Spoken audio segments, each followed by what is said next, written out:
사랑하는 성도 여러분, 2020년 4월 19일 주일 아침입니다.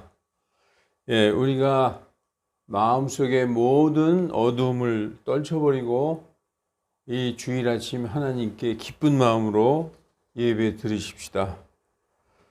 오늘 하나님의 말씀은 창세기 9장 9절에서 13절 하나님의 무지개 언약이라는 제목으로 말씀 증거하겠습니다. 말씀 전하기 전에 잠깐 기도하겠습니다. 공의로우시고 긍휼이 풍성하신 하나님 아버지, 우리가 바라던 것이 이루어지지 않았지만 모든 것을 주께 맡기고 주만 바라보나이다. 우리의 뜻대로 되지 않고 주님의 거룩하신 뜻대로 되길 원하나이다. 하나님, 우리가 원하는 것이 많다 할지라도 인간의 욕망이 항상 선한 것만은 아니기 때문에 그 안에 우리의 욕심이 있을 수가 있나이다. 하나님께서 보시기에 선한 대로 행하여 주시옵소서. 다만 우리는 성도의 삶을 하나님의 뜻에 합당하게 살며 하나님께서 우리에게 명하신 그 성경의 거룩하신 말씀대로 살 때 주께서 우리에게 큰 복을 내려주시고 평화와 안전과 좋은 길로 인도해 주실 줄 믿습니다. 이 나라 이 민족 많은 걱정으로 쌓여 있으나 하나님께서 우리가 알지 못하는 놀라우신 일을 행할 줄을 믿습니다. 오늘 이 예배 각자 가정에서 드리지만 하나님께서 그들의 마음을 하나님의 거룩한 교회로 인도하시고 주께서 그 가운데 계셔서 홀로 영광 받아 주시옵소서. 모든 성도들에게 큰 은혜와 기쁨과 평강을 허락하여 주시고 함께 모여서 기쁜 마음으로 주님께 찬송과 영광을 돌리며 예배하는 그날이 올 수 있게 하나님 허락하여 주시옵소서. 감사드리며 거룩하신 주 예수 그리스도의 이름으로 기도하옵나이다. 아멘. 한 주일 동안 잘 지내셨습니까? 투표가 끝났고 좋아서 어쩔 줄 모르는 사람도 있고 실망하는 많은 사람도 있습니다. 많은 성도들이 기대하고 갈망했지만 원하는 결과를 얻지 못했습니다. 그러나 사랑하는 성도 여러분, 낙담하지 마시기 바랍니다. 사람 눈에 불가능하고 아무것도 할 수 없을 때에 하나님은 일하시기 시작하십니다. 우리는 한치 앞의 일도 모르기 때문에 우리 눈앞에 나타난 현상만으로 판단할 수밖에 없고 때로는 낙담하곤 합니다. 그러나 우리나라에 하나님의 성도들이 그 계속되는 기도와 간구로 하나님의 뜻과 일치하게 될 때 하나님께서 우리가 전혀 생각지 못했던 놀라운 일들을 하셔서 모든 사람에게 영광을 받으실 줄로 믿습니다. 그러니 너무 낙담하지 마시기 바랍니다. 성경에 보면은 이런 말씀이 있어요. 이것은 주께서 행하신 일이요 우리 눈에 놀랍도다. 우리가 진짜 그때는 우리가 참 너무나 절망적이었는데 하나님의 뜻이 이런 것이었구나 하고 하나님께 영광 돌릴 날이 올 것입니다. 성도 여러분, 오늘은 창세기 강의 8번째 시작입니다. 지난 시간에 우리가 살펴보았던 창세기 말씀들은 간략하게 이렇게 되어 있습니다. 노아 600세 2월 17일, 다시 말해서 아담력으로 1656년 2월 17일 홍수가 시작됐습니다. 그래서 40주야를 비가 내렸습니다. 그래서 하늘의 창들이 열려서 하늘 궁창 위에 있던 물들이 다 쏟아져 내리고 땅 속에 있던 물들이 터져 올라온 것입니다. 기품의 샘들이 터졌다라고 성경은 말씀하고 있습니다. 그래서 150일 동안 온 세상을 물이 덮었습니다. 그래서 150일, 5달 후에, 그러니까 2월 17일 날 시작했으니까 5달 후니까 7월 17일 날 배가, 노아의 방주가 아라랏산에 안착을 했습니다. 10월 1일 날 창문을 통해서 밖을 내다보니까 산봉우리가 보였어요. 그래서 노아가 40일 있다가 덮개를 열고 까마귀를 내보냈습니다. 까마귀가 왔다 갔다 했어요. 근데 뭐 돌아왔다. 성경에서 그런 말은 없었는데 돌아왔겠죠. 그리고 노아가 비둘기를 내보냈습니다. 그때 비둘기가 발 디딜 곳이 없으므로 다시 돌아왔다. 그 일주일 있다가 다시 비둘기를 내보냈더니 비둘기가 올리브 잎사귀를 뜯어서 입에 물고 왔다. 이건 물이 많이 빠져서 나무가 드러났다는 그런 말이죠. 그 후에 일주일 후에 또 비둘기를 내보냈더니 다시 돌아오지 않았다. 예, 그래서 그 다음 해 노아 601년 1월 1일 방주 덮개를 치우고 아담력으로 하면 1657년 1월 1일이죠. 노아 형수는 1656년 2월 17일 날 시작했는데 1657년 1월 1일 날 방주 덮개를 이렇게 열고 내다보니까 지면이 말랐다. 이렇게 성경은 말씀합니다. 그래서 노아 601년 이제 2월 17일 날, 2월 27일 날, 2월 17일이 아닙니다. 2월 27일 날 땅이 말랐더라. 그러니까 1년 열흘이죠. 1년 열흘. 노아 형수가 2월 17일 날 시작됐는데 그 다음에 2월 27일 날 땅이 말랐더라. 하나님이 방주에서 나가라고 명령하셨어요. 이제 나가라 방주. 하나님이 홍수가 시작될 때 하나님이 문을 닫으시고 하나님이 문을 열어주신 것입니다. 여러분 노아와 그의 가족이 방주를 나가서 제일 처음에 한 일이 무엇입니까? 8장 20절은 노아가 단을 쌓고 정결한 짐승들로 번제 제사를 드렸다라고 말씀하고 있습니다. 번제 그 제일 처음에 홍수가 끝나서 바깥으로 나가서 노아는 하나님께 예배를 드린 것입니다. 모든 일에 모든 것에 예배가 가장 먼저 있어야 되는 우리가 해야 될 그런 도리인 것이죠. 세상은 다 멸망했어요. 방주문을 열고 다시 세상으로 나왔을 때 가장 처음으로 하나님께 제사 예배를 드렸다라는 말씀입니다. 주께서 노아의 제사를 받으시고 그 향기로운 냄새를 흠양하셨다라고 말씀하고 있습니다. 창세기 8장 16, 17절에 너는 내 아내와 내 아들들과 너와 함께한 내 며느리들과 함께 방주에서 나아가고 모든 육체 중에서 너와 함께한 모든 생물 곧 날짐승과 가축들과 땅에서 기는 모든 기는 것을 너와 함께 데리고 나아가 그것들이 땅에서 풍성히 번식하며 땅 위에서 다산하고 번성하게 하라 하시니. 이래서 이제 짐승들도 다 방주에서 나온 것이죠. 하나님이 이렇게 말씀하십니다. 노아의 제사를 받으신 후에 내가 다시는 사람으로 인하여 땅을 저주하지 아니하겠다. 이렇게 말씀하셨어요. 이는 사람이 생각하여 상상하는 바가 그 마음에 상상하는 바가 어려서부터 악하기 때문이다. 이렇게 말씀하고 있어요. 이 말씀을 들어보면 사람이 악하기 때문에 심판하려고 생각하면 계속 심판해 되실 거 아닙니까? 하나님은 이제 그 인간의 악함을 보시고 계속 물로 심판하실 생각을 이제 거두시고 그렇게 안 하시겠다는 것이죠. 그리고 딱 한 번 세상 끝에 심판하실 것을 말씀해 주셨습니다. 그래서 다시는 모든 생물을 전처럼 치지 않겠다. 그리고 8장 22절에 보면은 씨 뿌릴 때와 거둘 때와 추울 때와 더울 때와 여름과 겨울과 밤과 낮이 계속 지속되리라. 이렇게 자연의 질서를 내가 주겠다. 그렇게 말씀하신 것이죠. 오늘 본문 이제 9장으로 넘어가면은 9장 9절에서 13절에 너희와 너희 씨와 함께한 모든 창조물들과 언약을 맺겠다. 노아만 하고만 맺는 게 아니라 노아와 노아의 후손 씨들, 그러니까 모든 그 이후의 인류들과 언약을 맺으시겠다는 것이죠. 그리고 사람들뿐 아니라 모든 창조물들과 언약을 맺겠다.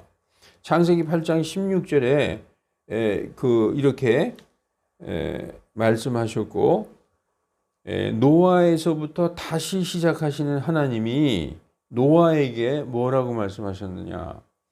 하나님께서 노아와 그의 아들들에게 복을 주시며 그들에게 이르시되 다산하고 번성하여 땅을 채우라. 오늘 본문 말씀이 있는 9장에 보면 9장 1절에 아담에게 하셨던 말씀을 다시 하는 거예요. 왜냐하면 아담으로 시작했던 그 세상, 아담의 세대가 이제 홍수로 멸망하고 노아의 이제 세대에 아담에게 하셨던 그 명령을 다시 하는 것을 노아로부터 다시 시작하시는 것이죠. 그래서 아담에게는 창세기 1장 28절에 하나님께서 그들에게 복을 주시며 그들에게 이르시되 그들 아담과 이브에게 복을 주시며 이르시되 다산하고 번성하여 땅을 채우라 땅을 정복하라 또 바다의 물고기와 공중의 날짐승과 땅 위에서 움직이는 모든 생물을 지배하라 하시니라.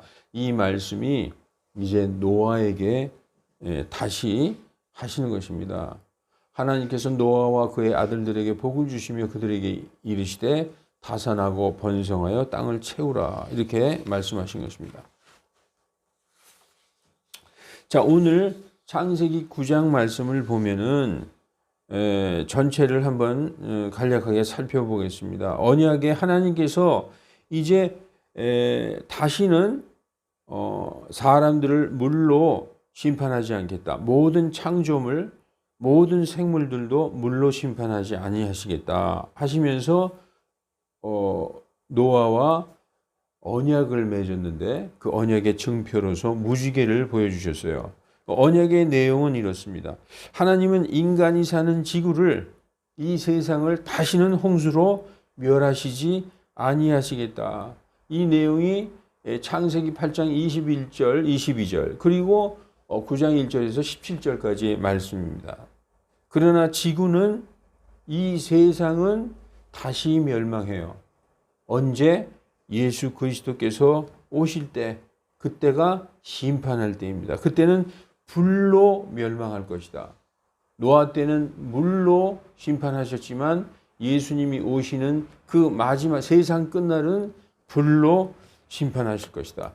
우리가 베드로후서 3장 10절에 그러나 주의 날이 밤에 도둑같이 오리니, 여기서 주의 날은 공중 재림하시는 그리스도의 날입니다. 어떤 사람들은 그리스도의 날과 주의 날은 다르다 이렇게 가르치지만 그건 잘못된 것입니다. 그리스도의 날이 바로 주의 날이라고 데살로니가서를 보면 자세하게 나와 있어요. 데살로니가는 신약교회죠. 신약교회, 우리와 같은 이방인들의 신약교회인데 그 신약교회에게 주의 날이 밤에 도둑같이 올 것이다. 그러나 그날이 너희를 덮치지 못할 것이다. 그날이 무슨 날이냐? 그리스도의 날이다 라고 말씀하고 있습니다. 베드로서 3장 10절에 그러나 주의 날이 밤에 도둑같이 오리니 그날에는 하늘들이 큰 소리와 함께 사라지고 원소들이 뜨거운 열에 녹으며 물질 세계가 사라진다는 것이죠. 땅과 그 안에 있는 일들도 불태워지리라. 인간의 모든 인간이 세운 그런 물질 문명이 다 불태워진다. 그 예수님께서 다시 자신의 권능의 천사들과 함께 오실 때에 하나님을 모르는 자들과 우리 주 예수 그리스도의 복음에 순종치 아니하는 자들은 타오르는 불로 징벌하시리라 라고 말씀하고 있습니다. 그게 이제 마지막에 있을 불로 심판하는 때인 것입니다. 그리고 창세기 9장에 하나님은 다른 사람을 죽인 사람의 생명을 요구하신다. 누가 누구를 살인했다. 우리가 가인의 육대손 라멕이 사람 죽였을 땐 그런 말씀 안 하셨습니다. 그러나 이제 하나님이 뭐라고 말씀하셨느냐? 창세기 9장 6절 누구든지 사람의 피를 흘리는 자는 사람에 의해 자기 피를 흘리리니 이는 하나님이 자신의 형상으로 사람을 만들었기 때문이니라.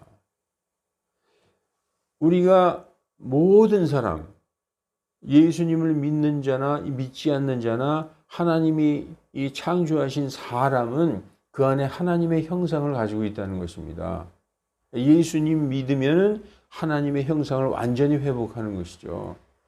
믿지 않았다고 해도 그 사람 자체는 하나님께서 자신의 형상과 모양으로 만드셨기 때문에 그런 사람을 죽이는 자는 하나님을 해하는 거나 마찬가지라는 그런 의미를 가지고 있습니다. 그래서 사람을 죽인 자는 자기의 생명을 내놓아야 된다.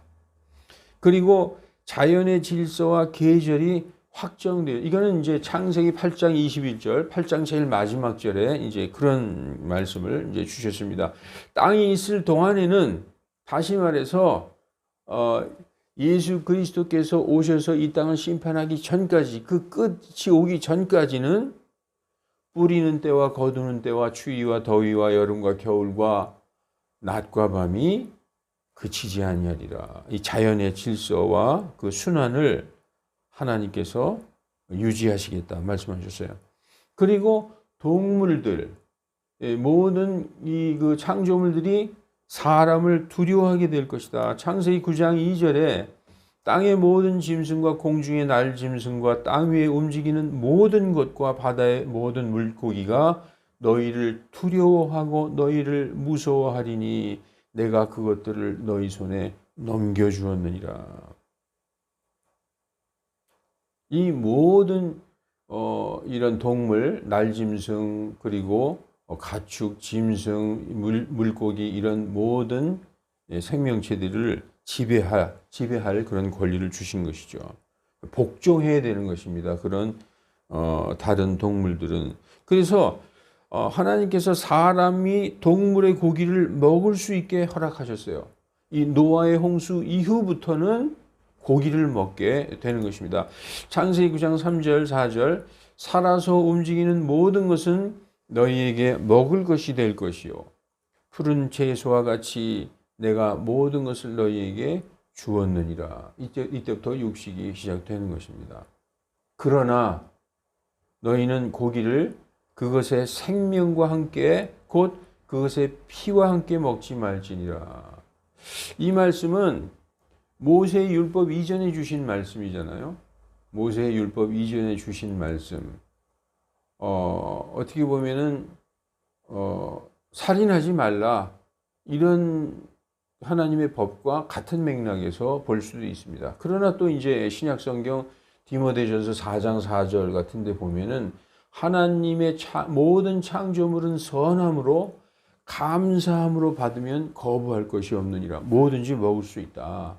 그렇게 말씀하고 있어요. 예, 이 문제는 여러분들이 좀 더 깊이 묵상하고 판단해 보시기 바랍니다. 여러분, 그래서 홍수 이후에 이제 홍수가 다 끝났습니다. 하나님께서 무지개로 언약을 맺으셨어요. 내가 다시는 땅을 물로 심판하지 않겠다. 너와 네 씨와 모든 이 생명체를 물로 멸하는 일은 없을 것이다. 라고 그 증표로서 무지개를 보여주셨습니다. 그리고 이제 많은 날들이 흘렀어요. 창세기 9장 20절에서 29절 말씀을 보면 노아가 포도주를 마시고 취하여 장막 안에서 벌거벗었다라는 말씀이 나옵니다. 여러분, 노아의 홍수 이후에 방주에서 딱 내려와 보니까 이 세상에는 자기 식구들 이외에 8명 이외에는 아무도 없어요. 여러분 같으면 기분이 어떻겠어요? 아마 살 수가 없을 것입니다. 인간은 사람들과 사람들 틈에서 부딪히면서 사는 존재지 않습니까? 거기에서 서로 교제하고 때로는 다투기도 하고 미워하고 증오하기도 하지만 그 사람들 사이에서 서로 위로하고 좋아하고 서로 도와가면서 이렇게 사는 그 사회적 동물인데 어느 날 딱 내려와 보니까 이 세상에 아무도 없어요. 자기 식구들밖에. 참으로 적막하고 외로웠을지도 모릅니다. 그러나 노아의 가족들은 하나님과 동행했겠죠. 그렇게 해서 견뎌냈을 것입니다. 근데 이제 노아가 포도주를 마시고 취하여 장막 안에서 벌거벗었다. 술 마시니까 막 열이 나서 더우니까 옷을 벗어 제꼈는 모양입니다. 노아의 아들 그 함과 손자 가나안은 노아가 벌거벗은 모습을 목격을 했어요. 특히 가나안은 그 노아의 손자 가나안은 이 때문에 그의 할아버지의 진노를 샀다. 진노를 샀다. 그래서 함의 그 아들 가나안은 저주를 받아서 모든 형제들의 종이 되고 종들의 종이 될지어다. 그런 말씀을 하십니다. 그러면은 우리는 생각할 때 말은 그렇게 했지만 뭐 그게 다 그렇게 너는 가나안은 저주를 받아 모든 형제들의 종이 되라. 그런 말씀이 이루어질까? 이 족장 시대에는요. 노아나 아브라함 같은 족장은 왕권이 있었어요. 왕과 같은 존재죠. 그리고 그에게는 제사장권도 있었어요. 노아가 방주에서 나와서 하나님께 제사를 드릴 때 그 제사장과 같은 그런 직분도 있어. 왕권과 제사장권과 대언자로서의. 그러니까 노아가 말을 하지만 그 입을 통해서 하나님이 말씀을 하신 거죠. 그러니까 이런 족장들의 말은 이렇게 저주를 한다든지 축복을 한다든지, 나중에 보면은 우리가 창세기 끝에 보면 야곱이 그 자기 손자 에브라임과 므낫세를 축복하는 장면이 나오지 않습니까? 그대로 이루어지는 것입니다. 그 족장들에게는 그 선지자, 그 대언자의 그 어떤 직분도 있기 때문입니다. 그래서 이 노아의 손자 가나안은 정말 저주를 받아서 종이 되는 것이죠. 그래서 노아는 그의 세 아들과 그 자손들이 장래에 영적으로 육신적으로 어떻게 살 것인가를 대언했습니다. 그대로 이어졌습니다. 그래서 노아는 950세에 죽었어요. 그의 생애에서 가장 큰 비극은 나머지 생애 350년을 어떻게 살았는가, 어떤 영적인 그런 업적을 남기지 못했다는 데 있다. 이렇게 많은 학자들이 말합니다. 그는 바울이 그렇게 두려워했던 하나님으로부터 버림받는 그런 일을 경험했을지도 모릅니다. 여러분, 그래서 오늘은 창세기 9장 말씀을 쭉 한번 살펴보았습니다. 전에 우리가 잠깐 이단들에 대한 것을 살펴보다가 시간이 모자라서 하지 못했던 말씀이 있는데 이 말씀을 드리고 예배를 마치겠습니다. 지난 시간에는 하나님의 말씀대로만 따라가라. 그런데 말씀대로 하지 않고 자꾸 사람들이 만든 어떤 그 다른 복음이죠. 우리가 그 갈라디아서에 보면은 사도 바울이 내가 너희에게 전한 복음 이외에 다른 어떤 것을 전하면 그는 저주를 받을지어다. 왜냐, 그 다른 복음, 영벌받을, 저주받을 다른 복음이라는 것이죠. 그래서 지난 시간에 안식교에 대해서 얘기했고 구원파에 대해서 얘기했습니다. 안식교는 뭐 안식일을 안 지키면은 구원 못 받는다. 이건 저주받을, 영벌받을 이단의 복음이고, 구원파도 구원받았으니까 회개하지 말라. 이것도 영벌받을 이단의 복음입니다. 반쪽짜리 복음이라는 것이죠. 우리가 히브리서에 보면은요, 이 복음의 가장 기본 원리들이 뭐냐 하면은, 하나님을 향한 회개와 침례들의 교리와 손을 얹음과 하나님의 심판 등의 이런 교리를 바꾸지 말지어다. 이 교회에게 하나님을 향한 회개와 교회의 성도들은 살면서 하나님에게 향한 회개해야 된다. 죽은 행위로부터 회개해야 된다라고 이게 교리로 정립되어 있어요. 그래서 요한계시록이 보면은 너희 행위를 회개하라, 행위를 회개하라 하는 말씀이 계속 반복돼서 나오는 것입니다. 너희가 만일 회개치 아니하고 처음 행위를 행하지 아니하면 내가 다시 너에게 와서 내 촛대를 내 자리에서 옮기리라. 이런 무슨 말씀을 성경에서 하시고 있는 것입니다. 그런데 회개하지 말라. 구원의 교리는 맞는데 회개의 교리는 완전히 틀리는 거예요. 반쪽짜리 복음인 것입니다. 오늘은 여호와의 증인을 한번 살펴보겠습니다. 여호와의 증인 찰스 테이즈 러셀이라는 사람이 1884년에 창시했습니다. 오히려 안식교보다 한 50년 늦죠. 안식교는 이제 그 1844년 10월 22일 날 예수님이 재림하신다 막 그랬다가 이제 무산된 건데, 그 여호와의 증인은 그로부터 한 40년 후 1844년 찰스 테이즈 러셀이라는 사람에 의해서 창시되었습니다. 이 동네에 가끔 하나씩 있는 여호와의 증인들을 보면 참 조용하고 거룩하게 보입니다. 오히려 정통교회라는 장로교회, 감리교회, 침례교 사람들보다도 더 신실해 보입니다. 그런데 왜 그들을 이단이라고 하며 거부할까요? 첫째, 삼위일체를 부인합니다. 예수님은 하나님과 동등한 분이 아니다. 예수님은 피조물이다. 그렇게 생각합니다. 한마디로 예수님의 인성은 인정하는데, 예수님은 완전한 사람이다. 인성은 인정하는데 예수님은 하나님이시다는 신성을 부인하고 있습니다. 이게 이제 삼위일체를 부정하는 거죠. 오직 하나님만 신이라는 거죠. 유니테리어니즘이라는 것, 유니테올리즘이라는 것도 있어요. 이 같은 것인데 18세기에 등장한 이신론의 영향을 받은 반삼위일체론 계통의 이제 기독교 교회입니다. 이들은 신은 하나라는 유일신 신앙, 즉 단일신론, 삼위일체 신론이 아니라 단일신론, 유일신론, 그것을 주장하여서 성자 예수, 하나님의 아들 예수님을 성부 하나님과 동등한 분이며 권능과 영광에 있어서 동일하다는 것을 믿지 않기 때문에 삼위일체 신앙을 갖고 있는 그 정통 기독교와는 교리적으로 차이가 있는 것입니다. 왜 그들은 예수님을 하나님이라 생각하지 않고 피조물이라 생각할까?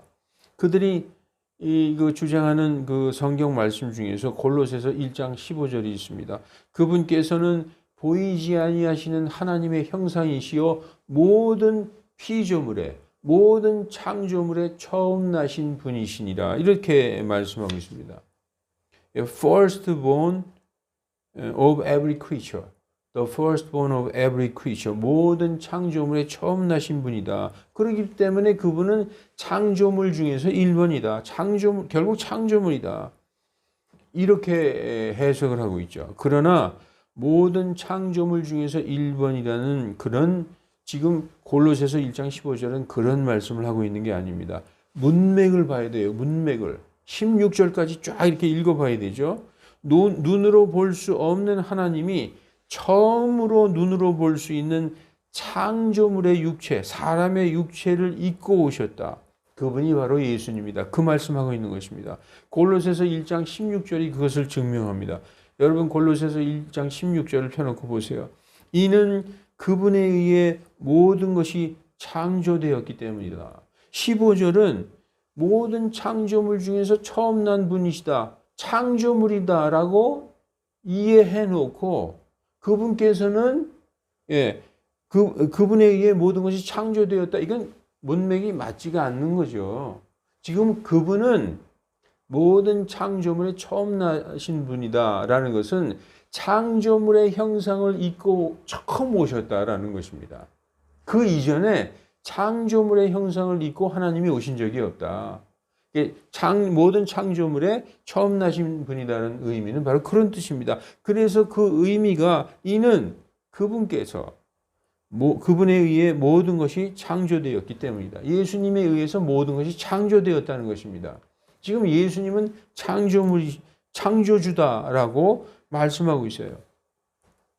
그래서 하늘에 있는 것들과 땅에 있는 것들과 보이는 것들과 보이지 아니하는 것들, 곧 왕좌들이나 통치들이나 정사들이나 권능들이나 모든 것이, 심지어 여기서 왕좌, 통치, 정사, 권능, 이거 하늘에 있는 영적 존재들을 얘기하는 것입니다. 이 물질적인 창조 세계뿐 아니라 영적인 그런 천사들까지도 다 이분께서 창조하셨다. 모든 것이 그분에 의해 창조되고 그분을 위해 창조되었느니라. 이렇게 15, 16절을 가치 문맥을 이어서 봐야 된다는 것입니다. 여러분, 그럼 예수님이 하나님이시란 증거의 말씀들, 이걸 한번 살펴볼게요. 요한일서 4장 2절 성경을 쭉 대조해 보시기 바랍니다. 하나님의 영은 이것으로 알지니 곧 예수 그리스도께서 육체로 오신 것을 시인하는 영마다 하나님께 속한 것이요. 예수 4장 3절 요한일서 4장 3절 예수 그리스도께서 육체로 오신 것을 시인하지 아니하는 영마다 말씀이 육체로 오신 것.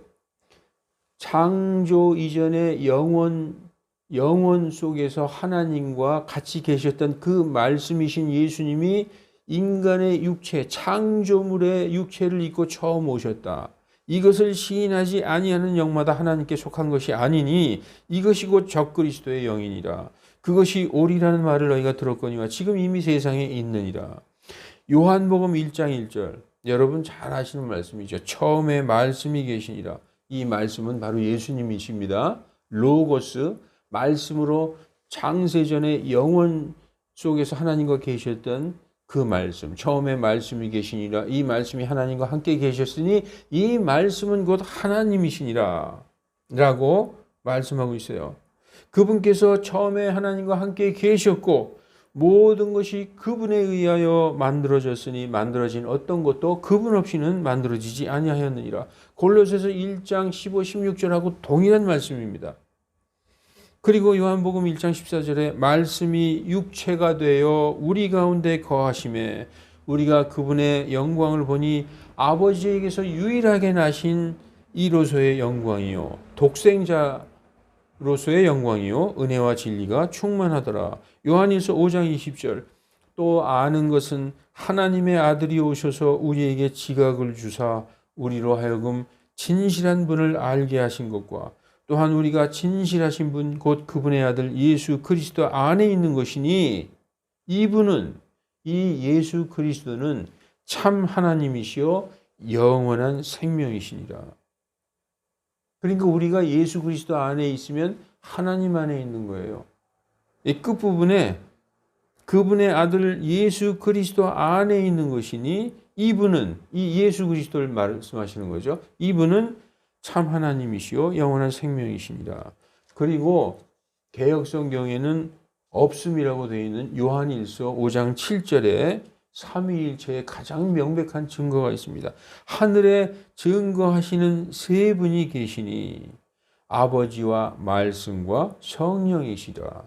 또한 이 세 분은 하나이시니라. 이 세 분은 하나이시니라. 이렇게 되어 있어요. These three are one. 우리가 이제 그 숫자로 표현하면 3 equal 1 이렇게 지금 말씀하고 있죠. 이 세 분은 하나라는 것입니다. 그래서 이 아버지 하나님과 아들 하나님과 성령 하나님 이 세 분을 한 주, one Lord, 한 하나님, one God 이렇게 말씀하고 있어요. 성경은.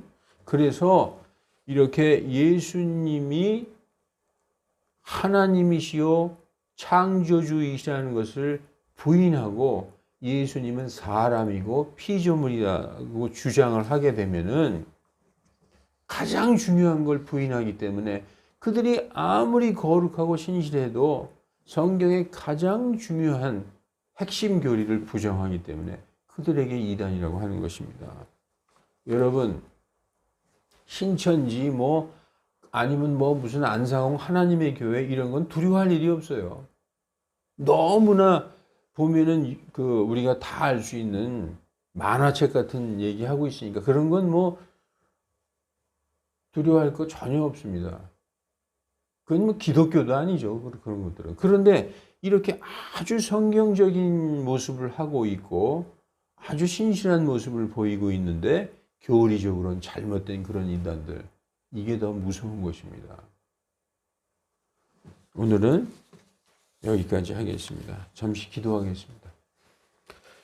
거룩하신 하나님, 언제까지 이렇게 이 우한 폐렴 때문에 교회에서 모이지 못하기를 언제까지 해야 되는지 모르겠습니다. 하나님, 성도들이 함께 모여서 모이기를 힘쓰고 서로의 얼굴을 보며 은혜 받고 서로 같은 하나님의 은혜 속에서 함께 기뻐하고 눈물을 흘리며 서로 사랑하고 봉사하며 교회를 세워나가는 이 일들에 있어서 주춤하고 그들이 믿음을 잃어버리는 일이 없이 하나님 꼭 붙들어 주시옵소서. 오히려 이때에 더욱더 자신을 돌아보고 주님 앞에 간절히 나올 수 있는, 그리고 나오기를 소망하는, 예배를 소망하는 그런 우리 형제 자매들 다 될 수 있게 하여 주셔서 기쁜 얼굴로, 밝은 얼굴로 주님 안에서 다시 만날 수 있게 하나님 허락하여 주시옵소서. 감사드리며 거룩하신 주 예수 그리스도의 이름으로 기도하옵나이다. 아멘.